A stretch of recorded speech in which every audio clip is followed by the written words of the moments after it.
do this computer. Hello, all, and welcome to the Fantasy and Sci-Fi Fanatics podcast. I'm your host, Daniel Coolbaugh. Today, I have me a very special guest, Joseph Schiller. Joseph, how are you doing today? Doing well, Dan. Thank you for having me on. Yeah. Anytime. Thank you so much for responding to my post and, for coming and joining us for the end of season 2 here. It feels pretty good to say that, honestly. So I thought we were going to be like 10 episodes in, and now we're, almost done with season 2. So it feels really good to, keep having authors like yourself that want to come on and, talk about their work and writing just in general. So it hasn't been lonely, which has been really nice. So. Well, we appreciate all the support you give us. So. Oh yeah. We do what we can. I always try to tell people, I'm like, particularly with indie, they're like, you share a lot. I'm like, maybe you should share what I'm sharing. And then, all my friends will do a lot better. And then, I'll get those great stories. My friend Christopher G. Brenning, he's always like, oh, you're always so nice. I'm like, no, I want more of your books. I'm like, it's not altruism. I'm selfish. I got to figure out where those characters are going and where those stories are going. So speaking of stories, we're going to go with that first question. What has your writing journey been like up until this point? So this is my first novel that we'll be discussing today. And it began about 10 and a half years ago. Oh, wow. When I first started. Well, no, actually, next month it'll be 11 years. So, oh, wow. A year ago that it started. In fact, my middle son was an infant just when I started. And but like you, I'm a school teacher. Oh, cool. And so I did know that. I don't know why I act surprised for the camera.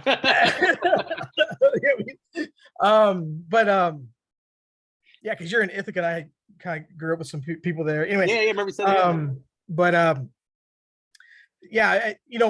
it's really. I mean, I think my journey, to be honest, isn't really any different than any first-time author. I hear a lot of first-time author stories, and I'm like, wait a minute, I feel like you're describing the same, where that you had a length, super lengthy gaps between periods of writing, and life got in the way, and the third child came around, and you're like, 2 years goes by, and it's so I think a lot of it's just learning to manage life and fit in this passion at the same time. And what I kind of stumbled across accidentally about 2 years before the book was done was that if I spend at least 30 minutes doing something, even if I just reread one page and edited, or I just read through one chapter and highlighted words that I wanted to develop, the vocabulary on. Yeah. Just something to keep the wheel turning, right? Yeah. And what ended up happening is I made I think there's 27 chapters in the book, and I think two years out, I think I was at chapter 16, which and in 2 years time I plowed through, and it was like an epiphany. It's like, and of course, then you talk to other veteran authors, they're like, oh yeah, we learned that 25 years ago when we first started writing, and that's why they can crank out books more on it more steadily.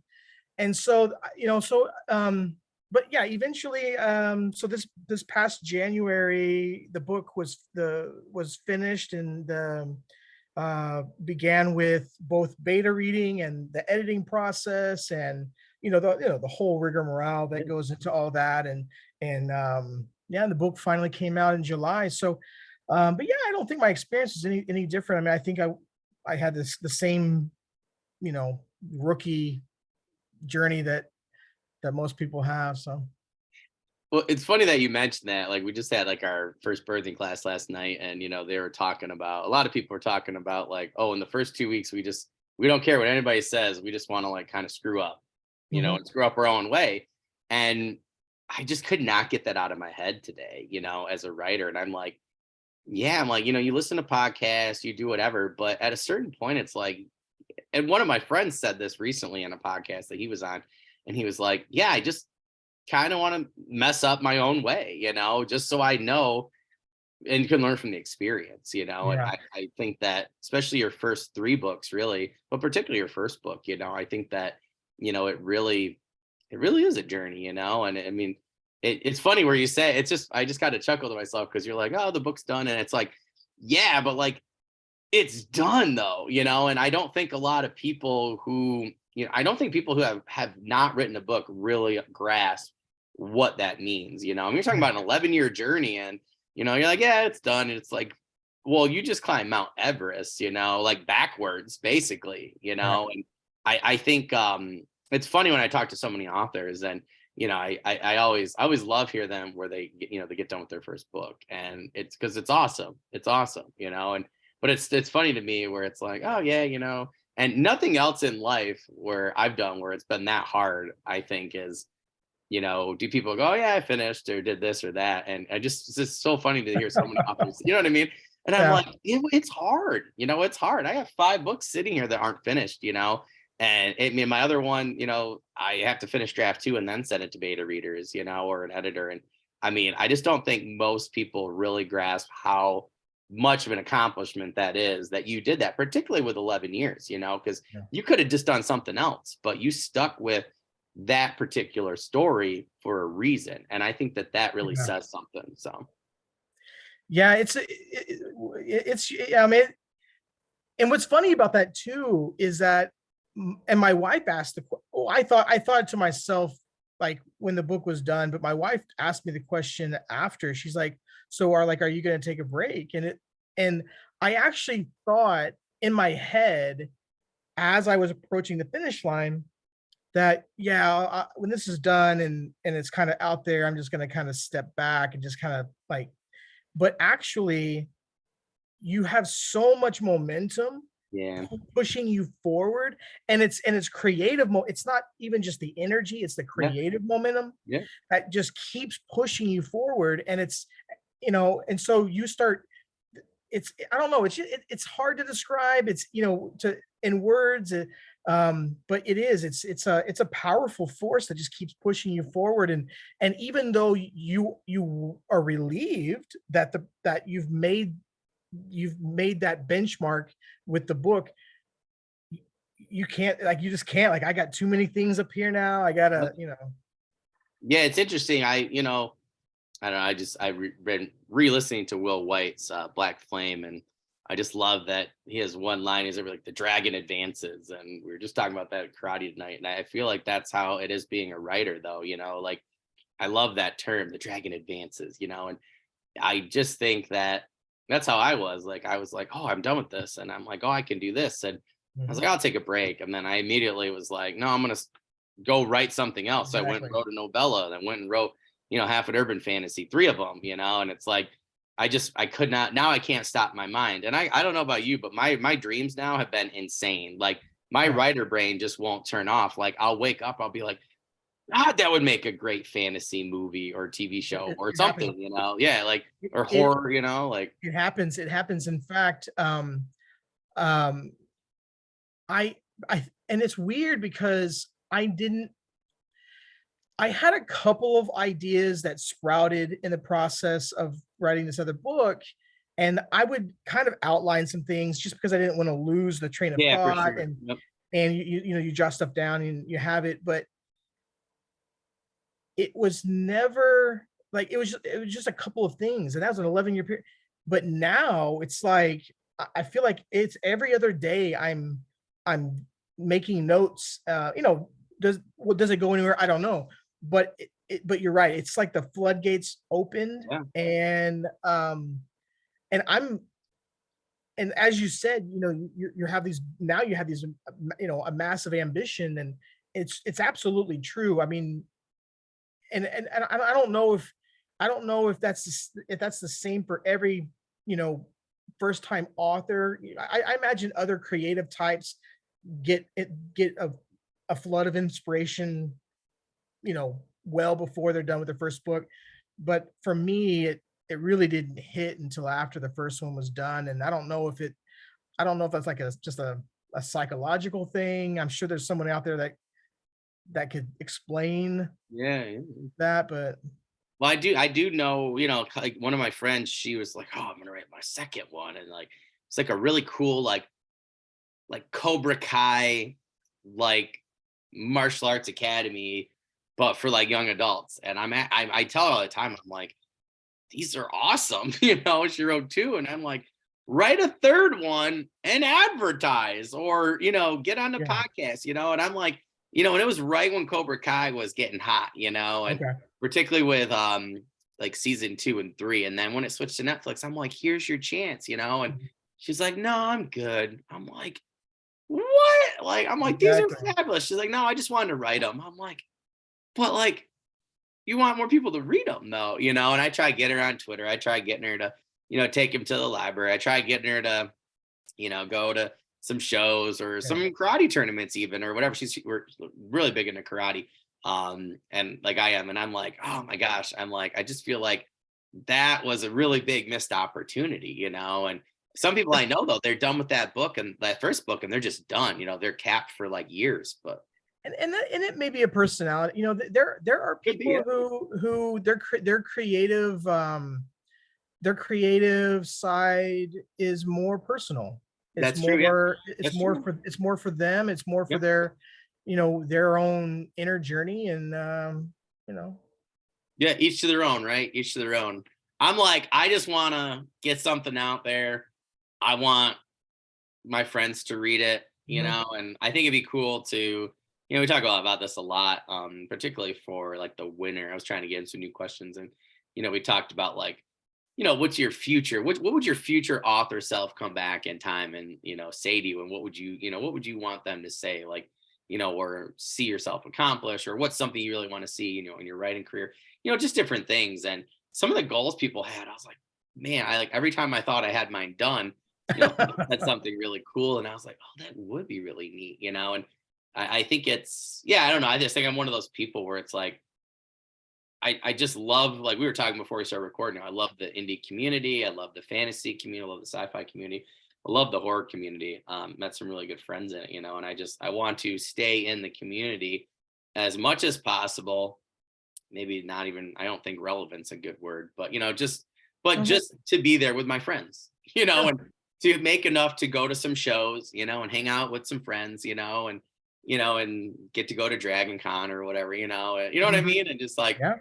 maybe somebody likes my opinion every once in a while or something on a book or whatever, and just to like kind of be in the space, I think, as my friend would say. But yeah, it is interesting. I do agree. I think it does, come down to personality, but yeah, that's funny. So speaking of genres, what genres have you currently written in, and how did you decide?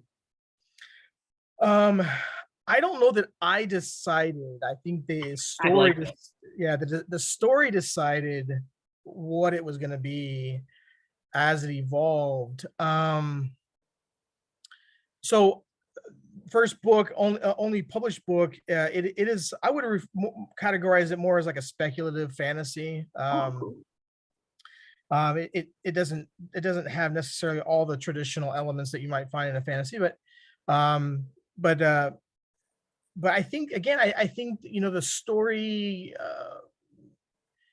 just kind of was organic and took its own path, and um, there was a time where I had some thoughts of making it a true hybrid between sci-fi and fantasy, and Mm. but it didn't go in that direction, and you know so Oh, man, it's just interesting for me to hear people pick genre because, like I've had a lot of people come on recently. I'm like, okay, I got to get that book on Kindle, and I just like, I don't know. When we had this talk, other author and I actually 2 nights ago, on like what does genre really mean? Because you look at the Golden Compass, right, and you can find that book anywhere. Like depending Mhm. on if you go, here in New York, where you're at, out west, it's like it could be in a completely different section, And I've been Well, to two different Barnes and Nobles, and 45 minutes apart. And I saw one Golden Compass in young adult. I saw one in sci-fi, and then we drove to Michigan, and we stopped at a bookstore in Ohio later that night. We normally like one of the half price books in Cleveland. and they got it over in another section, in classics. So Well, it's kind of it's funny that you mentioned that because the YA thing. So I never. First of all, YA is so kind of obscure in terms of what yeah, qualifies, yep. and I'm in Facebook groups that and people are recommending books, and someone will say they recommend this YA book, and I'm like, okay, so I've kind of cast that out as a it's whatever, but in terms of that, I never set out the whole time. I never had a young adult audience in mind. I never did, and I didn't necessarily have like a, because my book is very PG there, but so it was never targeted only to adults either, but I didn't envision that. And but I've been doing these comic cons the past 4 months, and I've the first one I did, I had this young girl, probably 10 or 11 years old. Mom asked, she's like, "Is there anything inappropriate about the book?" My daughter devours books, loves fantasy and sci-fi, and I said, "There's nothing inappropriate." Mom bought it for her. She sent me a message a day later, said, "My daughter's done. Best book she's ever read all year. Done." Oh, that's awesome. So then she starts lending the book out to her friends at Oh, that's school. awesome.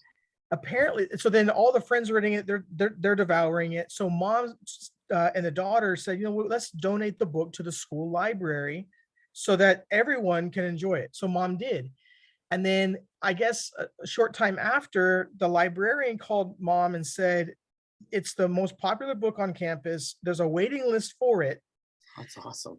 And so mom bought two at the last Comic Con. She found me, bought two more to donate, so they had more copies at the school library. So, I never set out, but it is interesting. And as you said, there are the stories can have, yeah, I can have such a wide ranging audience. I Yeah. guess like I guess like TV shows can too, but I never thought that going into it. I really did expect it was, more adult driven, but yeah. That is very interesting. I mentioned before we got started with like Forgotten Realms, and I think that's why I like to write more, like, I don't know, not even young adult, really. I think it's like in between that and middle grade, like there is violence, there are things, but it's like there's no, I don't do, this is not something I'm interested in, doing sexually explicit scenes or something like Sure. that. I have my novella series. I told some people, I was like, it's a pretty hardcore urban fantasy. I got some, um, some more adult themes and stuff. But for Mhm. my fantasy, I like more of that, like middle grade, between middle grade and young adult. I just want to read about some people going on an adventure, Mhm. some swords, some magic, and having some, some adventures or Yeah, whatever. just But, yeah, just a yeah. yeah, just a very clean Tolkienian kind of. Yeah, yeah, yeah, yeah, yeah. I think, yeah, that's a really great way to put it. I actually didn't think of that. It's probably another reason why, between him and Brian Jacques, right? Yeah. Oh man, yeah, yeah. But it's interesting because I've heard quite a few people say, like what you did is very difficult because if you do take it to go that route, it's like you literally have to feed into that type of crowd and really do that type of thing and try to you know get those kids to share those books because that's a group, right, where they might just be getting phones or don't have a phone or have limited access. They don't have, a lot of them don't have access to the Kindle card or something like that, or the credit card. So they have to go to mom and dad, and it's nice that they're checking. I think that's responsible, no matter whose book it is. But it's nice to see that they're trying to get each other to read the book. I mean, I think that's exactly what you want. I think that's honestly, from what I've heard from people, particularly with age 10 to 12, is like that's like the hardest thing to do, is to get them to do that. So Yeah. I think you're really onto something there. I mean, I've known people that have tried to do that and have had no success, so they go back up to, at least young adult, or, Yeah. try and go, that route. But yeah, that's impressive, because that's a really hard age to hit. But if you can hit them, they'll buy anything. Those Rick Rordians, I just like, he's such a sweet spot, between the two. And people always ask me, like, what do you want to be? I'm like, I want to be a Rick Rordian, honestly, Right. where adults, kids, and in between Yeah. can read and, enjoy it. Yeah. Yeah, like I said, it was a very sweet surprise for Yeah. me. Um, you know, and and honestly, the only thing that concerned me was just I would say there's some vocabulary and some phrasing that does require a little bit more sophistication than you might traditionally expect a 10-year, 11-year-old to be able to digest. But the fact that they're devouring it means that they are, and I'm thrilled to death that there's a group of kids out there that aren't afraid of a little bit more of a challenge to Yeah. reading wise. I mean, Yeah. and that they're not holding themselves back from and reading the easy reads. I mean, Yeah. Yeah. Yeah. so Awesome. maybe the next generation's not lost. Oh man, well, like, I was just talking about that, because like we had a meeting today, and I was just like, we're getting really annoyed with some of the things that are going on. And today was a crazy day in my room, but at the same time, we were discussing, and we're like, I was like, I was like, compared to the last 5 years of kids, I was like, these are the best kids I've ever had. I was like, in the day to day, you get really mixed into, oh, Johnny's doing this, or oh, he drove me crazy doing this. But at the same time, I like, more and more, I get hope, honestly, because they're the only thing that keeps me in the profession. It's not the money. It's definitely not all the meetings and things they make us do. It's literally just them. And it's Yeah. cool for me, because I'm always talking about my books, and it's something that I've been trying to do since age 14, and they're 13 and 14, and Mhm. to be like, hey, I wanted to do this since your age, and I did it, and I'm Yeah. about to publish, and I think it's important for them to see that. And I think that's going to be really cool to be Yeah. like, here's my book, and I have kids from 2 years ago that still message me on our school app,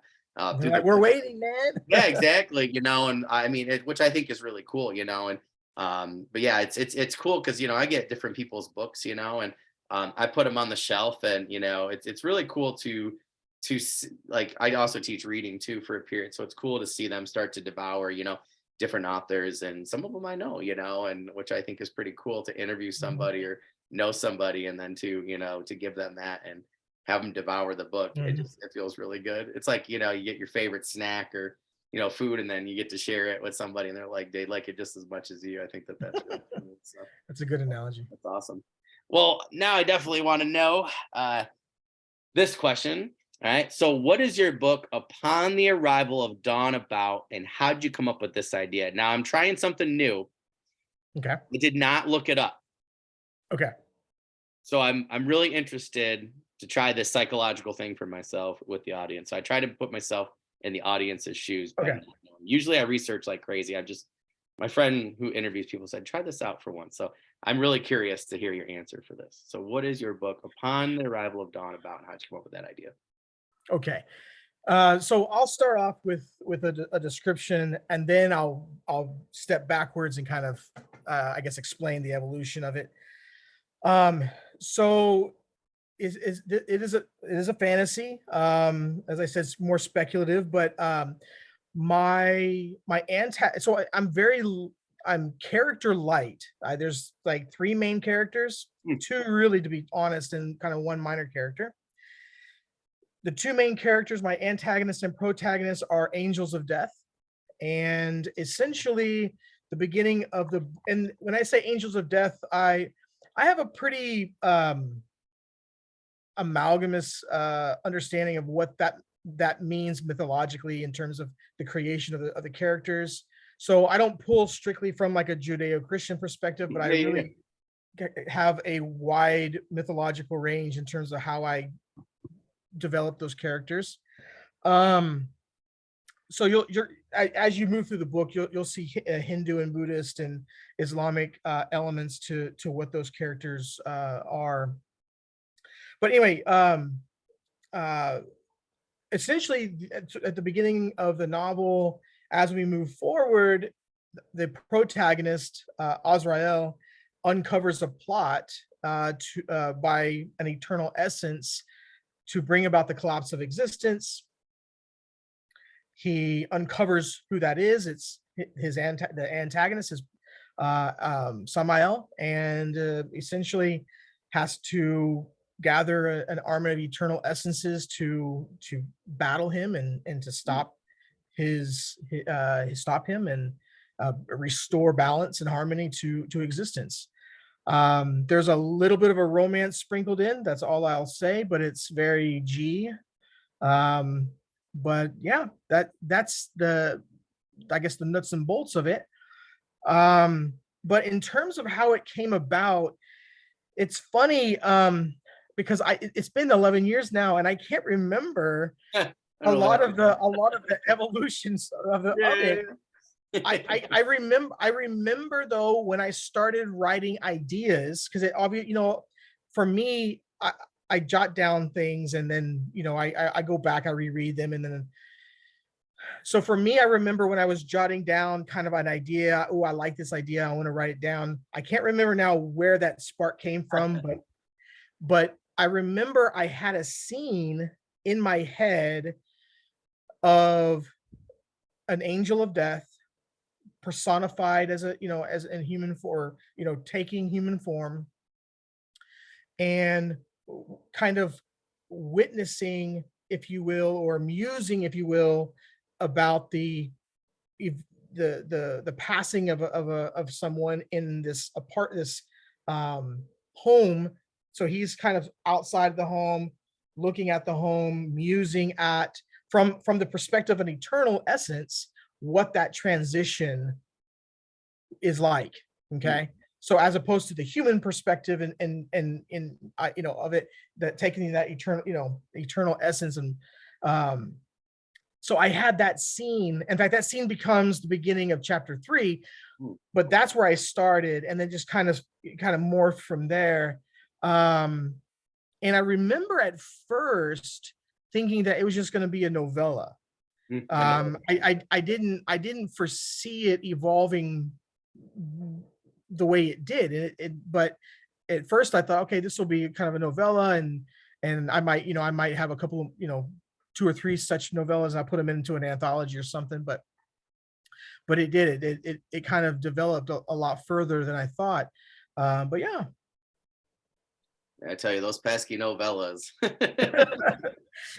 I have a short story, novella, and then now it's like gonna be a trilogy. I'm like, my friend goes, you just, and I had the one I was talking about earlier. I'm like, same thing. He's like, oh my god. He's like, you're just not a short writer, are you? I'm like, no, I get into the character, and and Yeah. I don't know how people do it with short stories, honestly. Like, Well, you know what's funny about that is that, and we had this conversation before we started filming, that I'm kind of working on a couple of short stories with these groups of authors that do these anthologies periodically, and this is the first time that I really had to sit down and kind of. It is a very different animal, yeah, very it really is. Yeah, yeah. creatively. It's very different, and you have to, and this is so the second one that I was writing, um, I was going back over it and I was thinking, oh, I need to develop this. I need to develop this more. And this is, not nearly elaborate, the description and such. Yeah.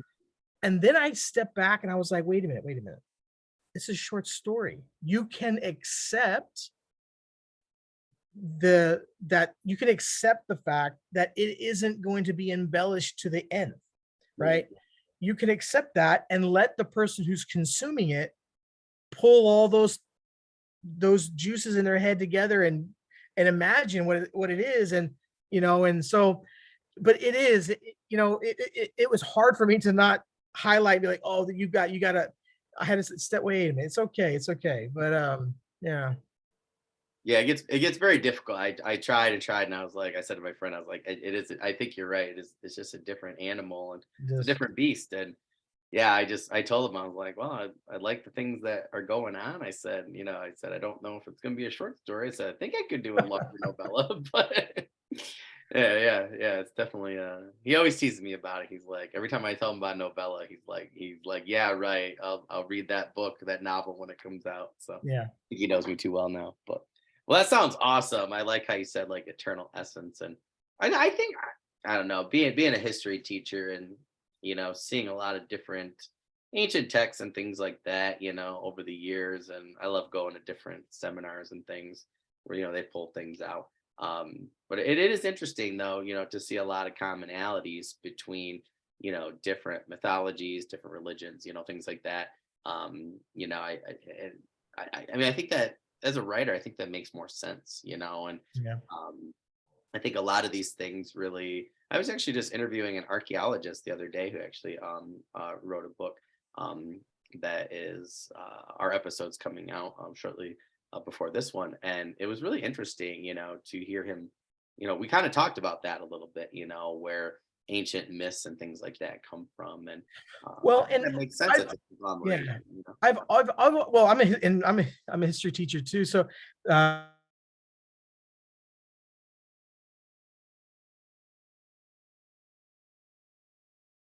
personify these spiritual, questions and ideas and hopes and dreams and unknowns and why they personified it the way they did Mhm. and just so I have been it is a fascination of mine, and that may have been why I did 10 11 years ago have the inspiration that I had.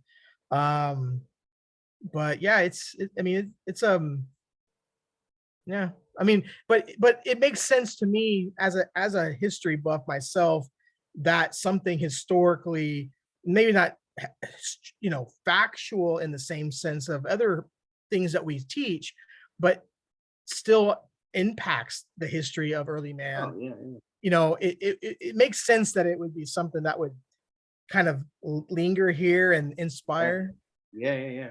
No, yeah, I think that makes total sense. Yeah, for sure.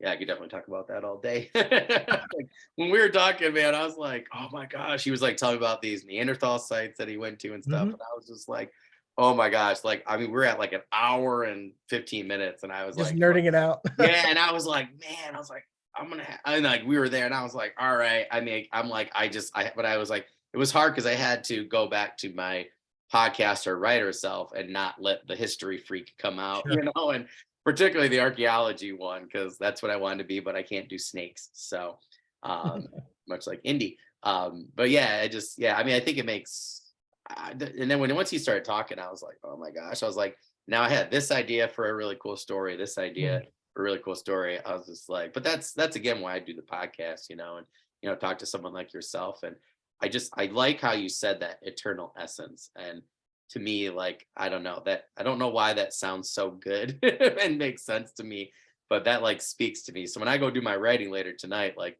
some way that's going to do something, to revolve my brain. And that's why I try to tell people, and they're like, oh, you interview a lot of authors, you talk to a lot of authors. I'm like, yeah, I'm like, otherwise I feel like I would almost lose steam at times, and Yeah. hearing you and your idea and your book and this great story, it really gets me motivated, to keep going and Mhm. try and tell mine. So I think some people forget about the gerbil wheel, and like we were talking before Mhm. we get recording, it's kind of nice to help, Keep it physically, going. almost like, yeah, like push each other, and be like, yeah, people all the time, I'm like, oh, I want to read your story. I'm like, well, why don't you write it then, like that kind of thing. But yeah, well, that sounds awesome. So number 4 here, when it comes to characters, I'm really interested in this now. When it comes to characterization, what do you feel is the most important in making your characters feel real and relatable? So, you know, this is an interesting. I was reading the question earlier, and that's a really interesting question, and I because I was I was thinking about my characters, and I was comparing them to characters of other stories from other within the genre, and you take take a Tolkien, a Tolkien-esque story, or even one of his stories, and you think, what kind of imagination Oh, seriously. was I mean, can just it genius level, obviously, Yeah. because the way I foresee the characterization and the get, I have to really, okay, what is this character feeling and thinking, and really like go, I mean, really process it, and almost meditatively, just to kind of, because I want to, what am I feeling? What am I, if I'm touching this, or how is that, what does that feel? And I close my eyes, and I really just kind of sit and try, as best as possible, to just to slow it down a little bit, and see that. So you think of it, a Tolkien. Well, how do you do that with, an elvish prince and all this other is? Yeah. I don't know how that happens, but I think that also says a lot about the development of the characters in my book, that I don't get too, I don't get I mean, even, I mean, if I the three characters I do have in my story, uh, become relatable, in the sense that I had to relate to them as the writer. Mm. I had to be able to, again, put myself in that space of, how, what would they be thinking, what would they be feeling, which means that they had to be relatable to me first. Yeah. Yeah.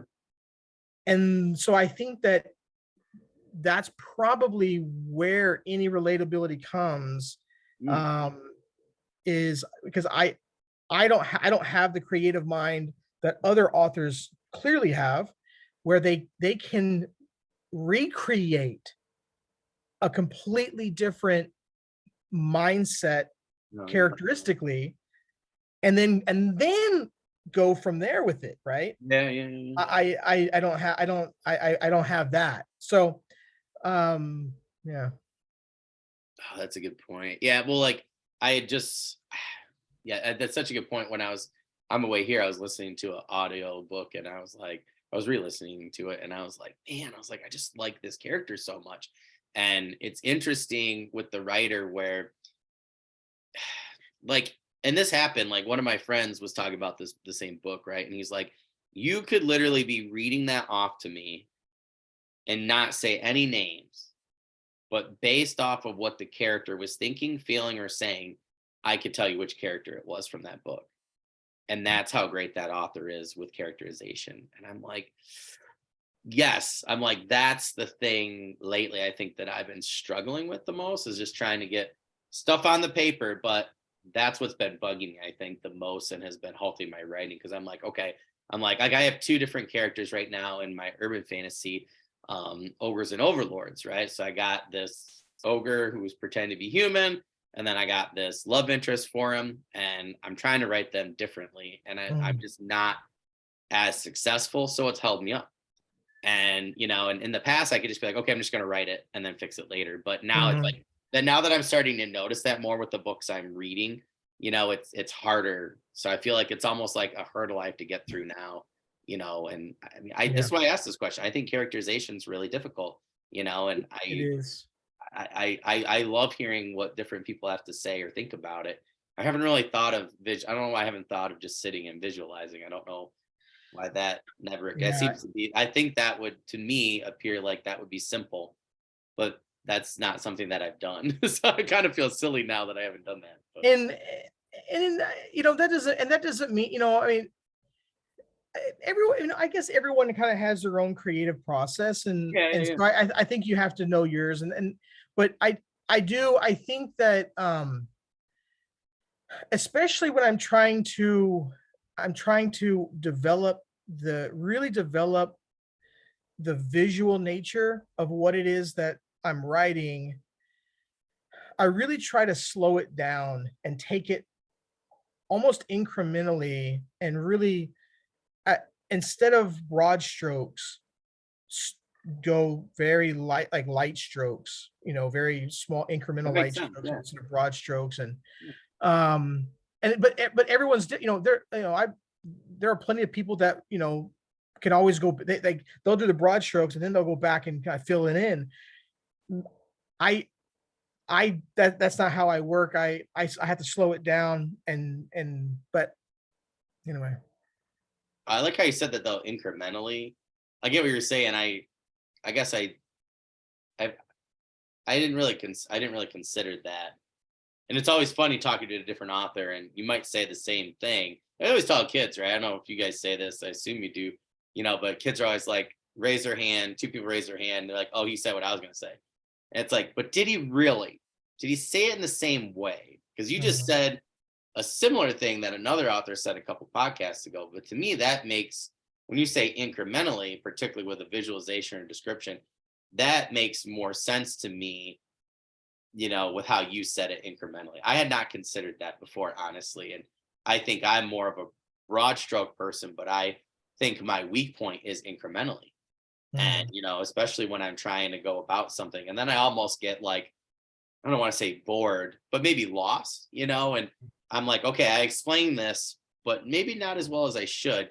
It could be a surrounding, it could be, I particularly think physically, I struggle with that, but And incrementally actually really makes sense. yeah, and you know what I found was hard, and I still find it hard, even with the projects I'm on now, is as an author, you can't stop. Well, that's not true because there are 800, 900 page fantasies where everything is developed to the nth, right? Yeah, yeah, yeah. But for me, I find that too tedious as an author. So, and I find it tedious as a reader. So I'm like, no, I'm not Yeah, doing that.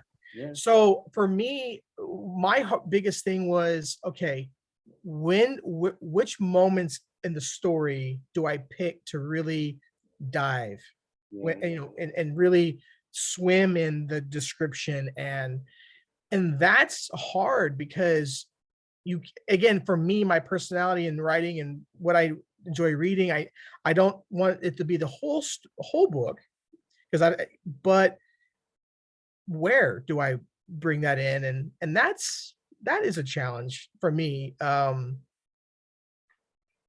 Yeah, that's a good one. I didn't.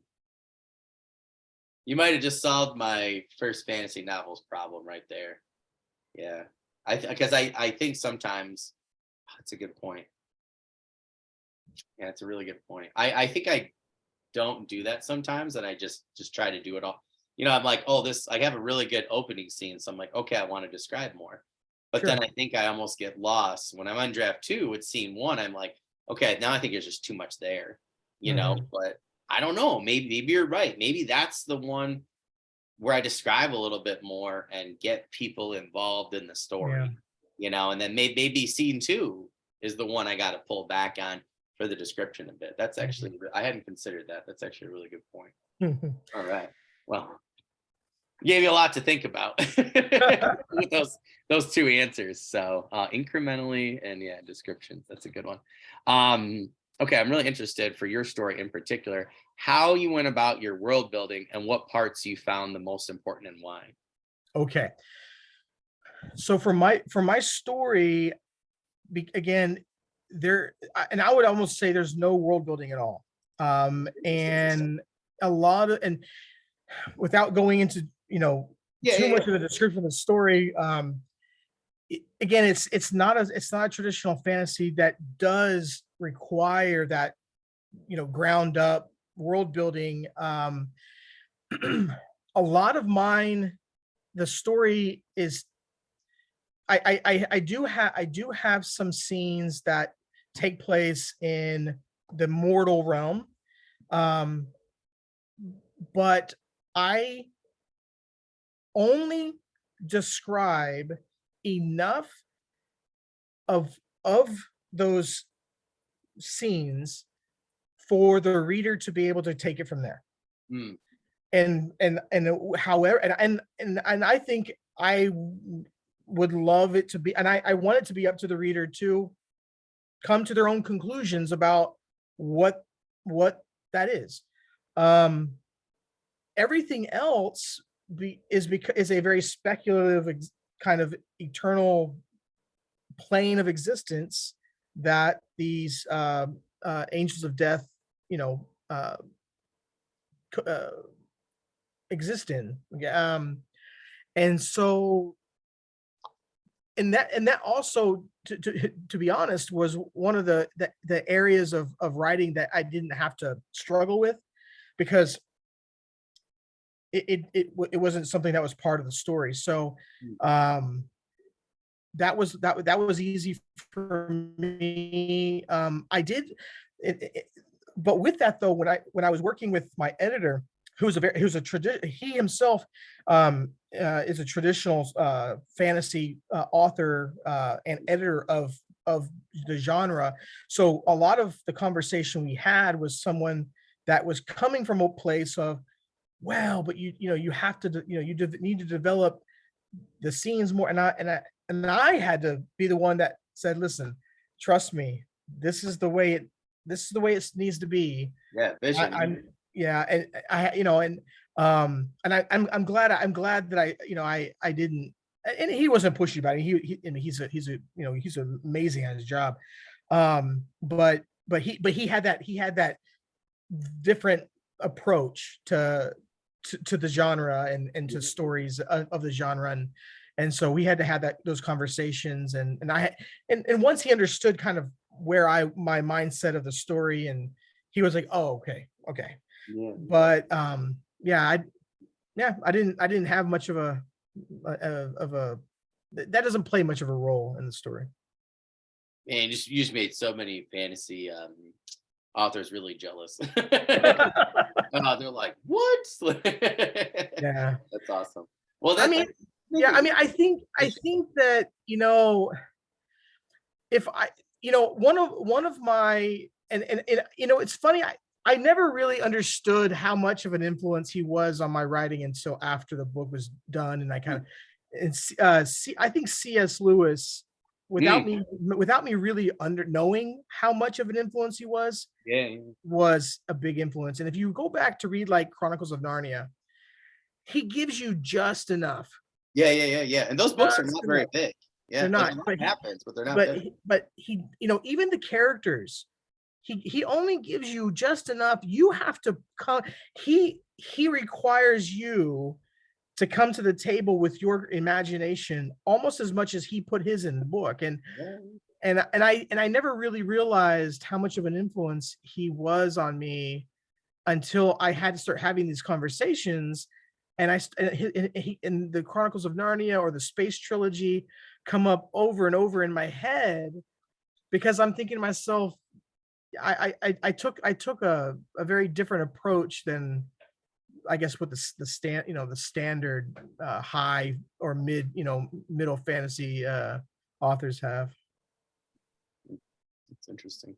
I just like how you said, when you guys were discussing that, you're like, well, this is my vision, and this is what I'm trying to do. And I think a lot of times, particularly for first books, like you do want to listen to people, but you also want to keep your vision. Yeah. And there are certain things that, like, I have a thing that goes on in my fantasy book, and and I'm like, oh, I really hope I can get people to stick with it, because if you stick to the end, you're gonna be like, oh my, holy, what just happened? And like, I really think it'll really throw people for a loop. But I have people that are like, okay, that are in on it. They're like, okay, this seems to be working, and but I'm like, to me, I'm like, I know people might DNF or whatever, but I'm Mhm. trying to, but I think you got to hold to the vision, and I'm glad to hear that you did that. Yeah. I mean, and I think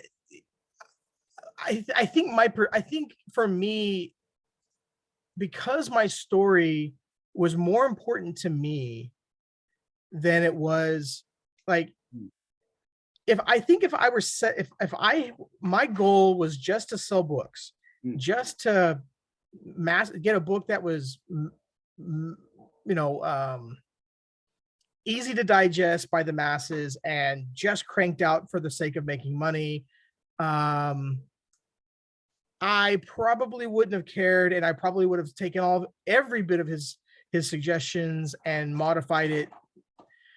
But the story for me was more important for me.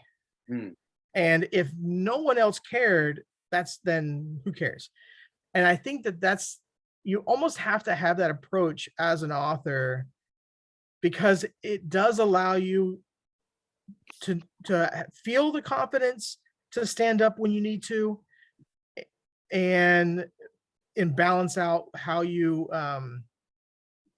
digest the feedback you get from an editor, for example, or beta readers, or um anyway. No, I think that makes total sense. Yeah.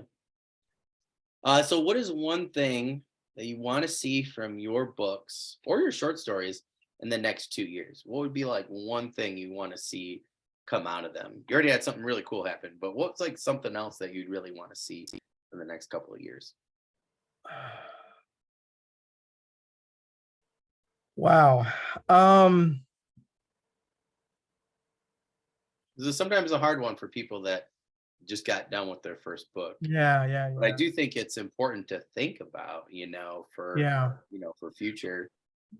I you know I would love, and I maybe a little cheesy for me to put into like say out loud, because it does sound cheesy to me when I say it out loud, but I would love to see my story converted into a graphic novel series. Oh, that's Um, mine right there. Yeah, for sure. and Cool. and I don't know why that sounds cheesy in my head, but it does. But I gotta get back. I gotta get past that. But the reason, the main reason I would love that is because I would love to see the artist Mm. that does the, because Yeah, yeah, yeah, it's not yeah. gonna because it's not gonna be me. Yeah. So I would love to see a finished product where some very talented set of artists have put my words into, the visual form, Yeah, yeah, yeah. and just revel in the art. Yeah, yeah.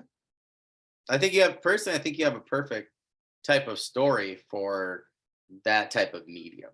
You get the right artists in there, and I think it'd be really cool. I mean, Yeah, like how would they represent eternal essence? How would they represent visually, these angels of exactly. death? How would they represent the plane? Like, yeah, So for me, that yeah, I think that would, yeah, it'd be really, really that cool. would be exciting for me. Yeah. If anybody knows anybody out there and wants Yeah, to yeah. a novel for a Joseph's book, that would be cool. Yeah, that'd be really cool. That's definitely mine. I mean, I loved seeing Robert Jordan's books, but then I used to read the graphic novels. Um, and I always loved that. The Dresden Files. I love to read the novels and then read the graphic novels. The Mhm. Forgotten Realms did that with the Dritz series, I with did. Icewind Dale and things. I love a Dragonlance. I love seeing what I thought versus what the author or the artist thought. So Yep. yeah, I think that'd be really cool. So who are some authors that once you read them, you're like, okay, I got to set this book down, and now I have to go write. Like they just give you a bunch of ideas personally for your own writing. Oh, gosh, I'm trying to think of what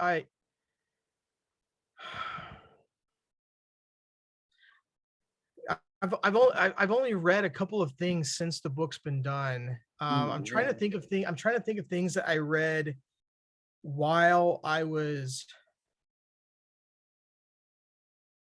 you know, it's okay. It wasn't a book. It wasn't a fictional book, actually. About 2 or 3 years after I started writing this book, I I I just kind of I was watching a history thing Mm. about Pythagoras. Oh, that's cool. It was a discovery.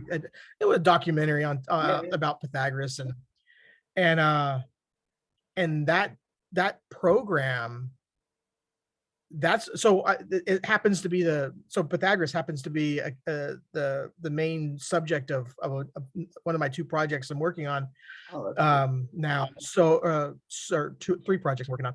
So, but it was a documentary about a quasi real, quasi fictional, or myth based character, because we don't know too much about him. There's a lot of Yeah. myth about him, but yeah, it was a documentary. It wasn't even book books.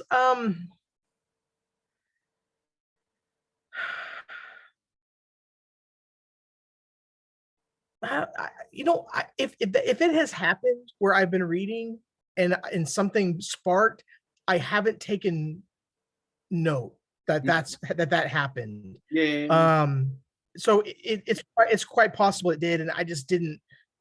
I didn't register. Oh, that led me to this. Um, Well, now I feel like when you said documentary, now I feel like I just watched one yesterday just on something kind of bizarre, but I was like, it was like on the Sumerian myths, mm, and like on with the Anunnaki and all these tablets and mhm. things. And I was just like, I just need I we're not allowed to do Hulu, Netflix, or Disney Plus at school. Yeah, And you when know. I work, I just need a TV show or something. So I was like, it just randomly popped up, and I was looking up mythological things.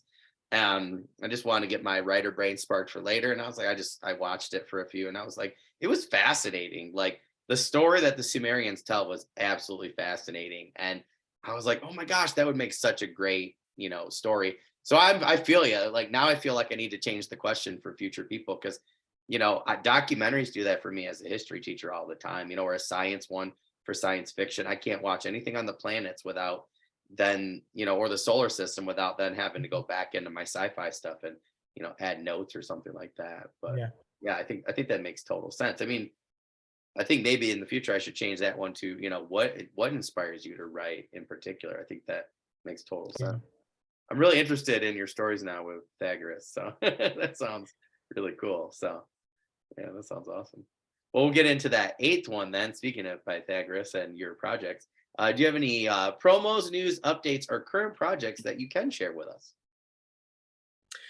Okay, so right, so I have okay, so I have a three, well, four if you count the short stories for anthologies. I got four things, but so I'll start. So yeah, so in the process of marketing the book and getting out there into the writing, the greater indie writing community, and I kind of got hooked up with a couple of these short story collectives, if you will, that periodically every couple of years will put out an anthology, and they invited me to contribute. So I've been dabbling a little bit in some short stories, and it's been super fun creatively. Really, to be honest, the most challenging, because and we had this conversation earlier about having to almost rewire your brain a little bit for the short form, and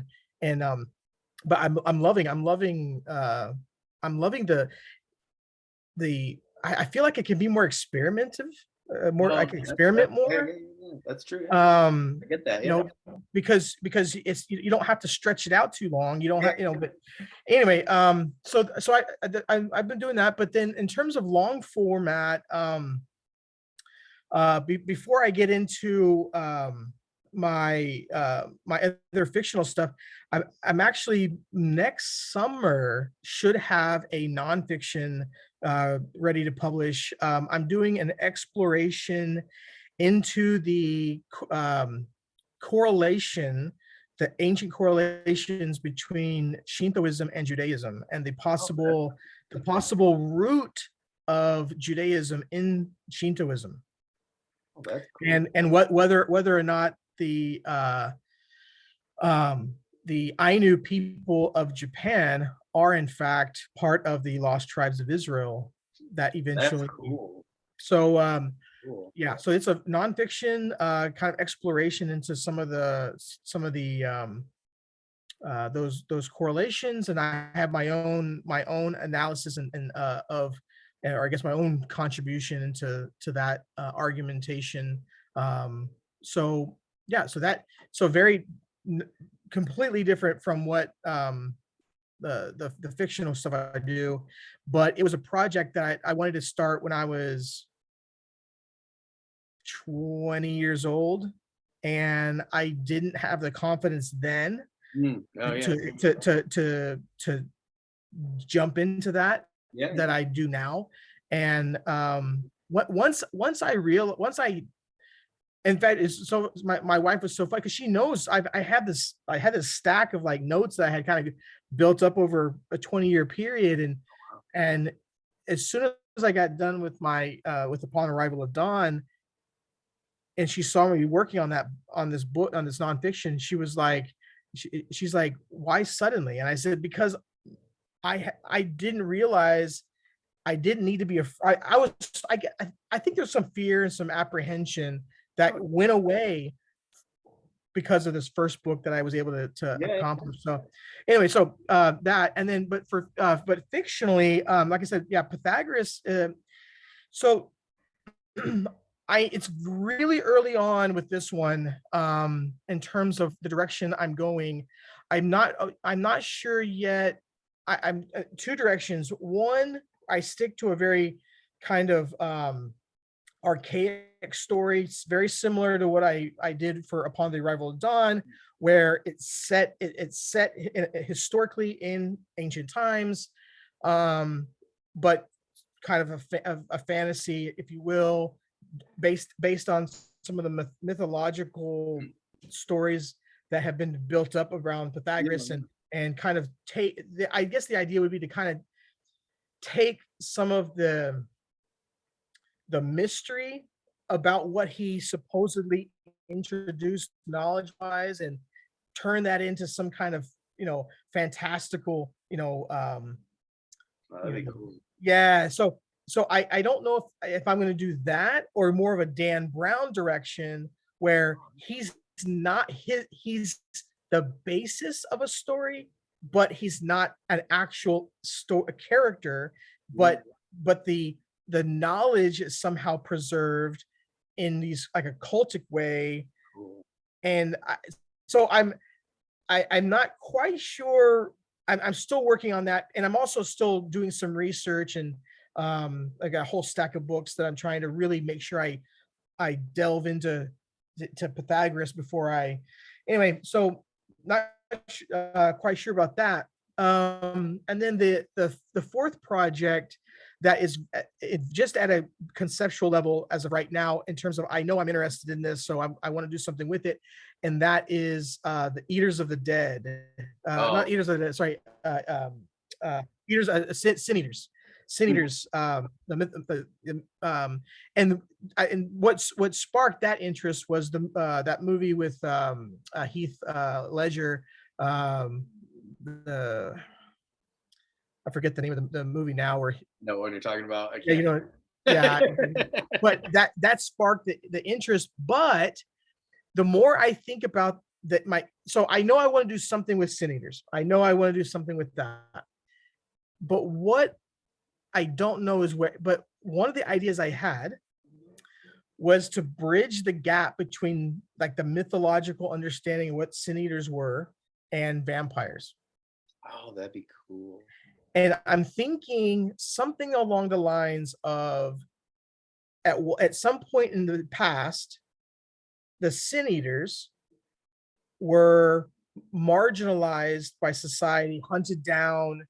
They were outcast, by the Catholic Church, and that they kind of had to live underground. And what ends up happening, they evolve Oh, into vampires, oh, that's cool.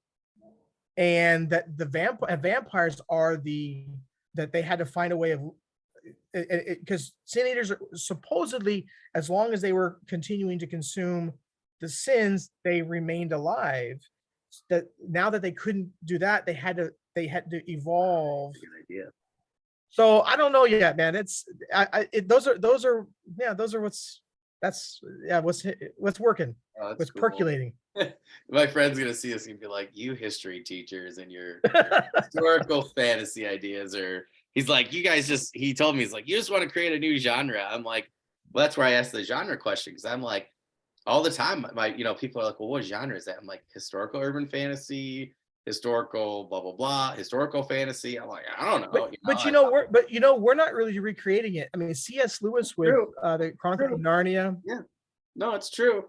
Yeah, no, that's actually a really good point. Yeah. Well, I mean, somebody said something the other day, and I was like, a kid asked me at school. It's like, what do you look for? I'm like, a good story. I'm like, something that garners my interest. I think I told my mom, I just saw her this last weekend, and my dad, and I said, I blame you guys. I'm like, you guys took me to see Hook, for the first movie with Robin Williams as Peter Pan and Dustin Hoffman as Hook. I'm like, how could I not love stories of any kind after that? You know, I mean, Yeah. it's great cinematography, music, you know, and ever since Mhm. that movie, I mean, my life's been ruined because I have all these books and, you know, the stories are my life, you know, and I Yeah. think that's why history appealed to me so much, you know, is that all it is it's a bunch of stories, you know, and some are true and some maybe aren't. And, you know, we have to, I think it's fun Yeah. to sit through them. So, yeah, but yeah, I think Yeah. that, oh man, Sin Eaters would be a really good one too. Just a cool name too. It just sounds good. But yes, people are gonna think I'm like doing this on purpose. This is like the third podcast in a row where somebody's doing something very unique with vampires. So it's just it keeps happening. So it's really funny. That's awesome. That all sounds amazing though. I'm really interested. I'm actually interested in everything you said, but nonfiction one for me really sounds cool because I had a friend do a paper on that a few years ago. And I was like, that sounds really interesting. That was the first time I heard of Wow. that. So he was piqued my interest for that one. So yeah, that sounds awesome. Well, Joseph, it was an absolute pleasure to talk to you. You're a history teacher, so I could talk to you all day. Writing sounds fabulous. I'm interested to check out Upon the Arrival of Dawn. It sounds very similar to something that I want to write in the future. So I'm really interested to, you know, see what you did and, you know, trying to garner some ideas there. But yeah, if there's anything, you know, we can do in the future, you know, to help you out at all, just want to remind people to go to the description and check out Joseph's links there. We'll make sure you can get to Upon the Arrival of Dawn and be able to get in contact with him. Just want to remind our audience, you know, our big push for season 2 is to, you know, buy the books, of course, and read them and the stories, but please, please, please make sure you are, you know, you know, going on Amazon, Goodreads, Audible, wherever, you know, Joseph can be found. And please make sure you're reviewing those things because again, that's the thing that's going to help out authors the most, other than buying those stories and those books. So, Joseph, like I said, if there's anything that we can do at all to help you out, you know, tag me, message me, email me, let me know. But yeah, I would love to have you on in the future. And like I said, I'll be sending out the newsletter and things, you know, about doing panels in the future. I have 2 other authors. I think the 4 of us would probably spend about 4 hours talking about certain topics. I have 4 in mind, but it to me it sounds like a really good time. So definitely be on the lookout for that. I'm taking time Perfect. for people to send out certain emails for certain invites. So you'll definitely be getting one of those. So Perfect. Dan, you're amazing, man. I appreciate everything you do for us. anytime, anytime. I like I said, I like to. And when you're ready for a beta reader, man, you just Oh, perfect. say the word. Just say Oh, the word. perfect. Oh, excellent. I will actually write that down. Actually, I have some people that I already started a list for. So yeah, that would be perfect. I'd really appreciate that. I have some things I think you'd be interested in. So yeah, that sounds Perfect. great. Awesome, Joseph. Well, I hope you guys have Thank you a so much, rest. man. Yeah, have a good evening, and you know, I really look forward to talking on social media, my friend. Yes, sir. Have a good one. You too, man. Bye.